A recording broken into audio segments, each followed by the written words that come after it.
പേര് ബാഹുലനാണ്. ധനുശ്വരം സ്വദേശിയാണ്. ദേശീയ കായികർമ്മ. ഞാനിപ്പോൾ ഇരിക്കുന്നത് ധനുശ്വരം തട്ടാംപ്ളകത്തെ യർഷ്യമ്മ ക്ഷേത്രത്തിലെ ഉത്സവം ആരംഭിച്ചു കഴിഞ്ഞിരിക്കുന്നെന്ന് തന്നെ പറയാം. ഏറ്റവും പ്രധാനപ്പെട്ട വാർത്തയാണ് എൻ്റെ വാർത്ത ലൈവ് നൽകുന്നത്. ഇപ്പോൾ നമ്മൾ ആ ക്ഷേത്രത്തിൻ്റെ ഫ്രണ്ട് കപാടത്തിലാണ് നിൽക്കുന്നത്.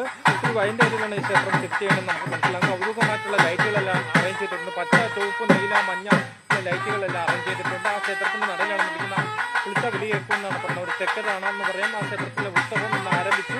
ഇന്ന് 10 ഉദയവുമാണെന്ന് നമുക്ക് മനസ്സിലാക്കാം. ക്ഷേത്രത്തിൽ നിന്ന് നാളെ പൊങ്കാലയുണ്ട്. ഇവിടെയും നാളെ പൊങ്കാലയുണ്ട്. 10 മണിക്ക് പൊങ്കാല ആരംഭിക്കും. രണ്ട് ഭാഗത്തും പൊങ്കാലയുടെ ഭക്തജനങ്ങൾ എത്തുമെന്ന് തന്നെ നമ്മൾ സാധിക്കുന്നു. ചെറിയ ക്ഷേത്രമാണ് ഇത് നമുക്ക് മനസ്സിലാക്കാം. ഇപ്പം തുള്ളലുണ്ട്. 11 മണിക്ക് തന്നെ രാത്രി തുള്ളലുണ്ടെന്ന് പറയുന്നുണ്ട്. പൂപ്പാട എല്ലാം കൊണ്ടിട്ടുണ്ട് പിന്നെ മനസ്സിലാക്കാൻ കഴിഞ്ഞിരിക്കുന്നു. ആ പ്രദേശത്താണ് നമ്മളിപ്പോൾ നിൽക്കുന്ന ഏറ്റവും പ്രധാനപ്പെട്ട വാർത്തയാണ്. എൻ്റെ വാർത്ത ലൈവാണ് നമ്മളിപ്പോൾ പ്രേക്ഷകരുടെ മുന്നിൽ നൽകിക്കൊണ്ടിരിക്കുന്നത്. ഇപ്പോൾ ചെണ്ടമേളയൊക്കെ നടക്കുന്നുണ്ട്. ദിവാകരണ തൊഴുക രണ്ട് ഭാഗത്തേക്കും ജനങ്ങൾ എത്തിക്കൊണ്ടുകൊണ്ട്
എൻ്റെ വാർത്തയ്ക്ക് വേണ്ടി തൊണ്ണൂറ്റൊന്നും ബാഹുലി.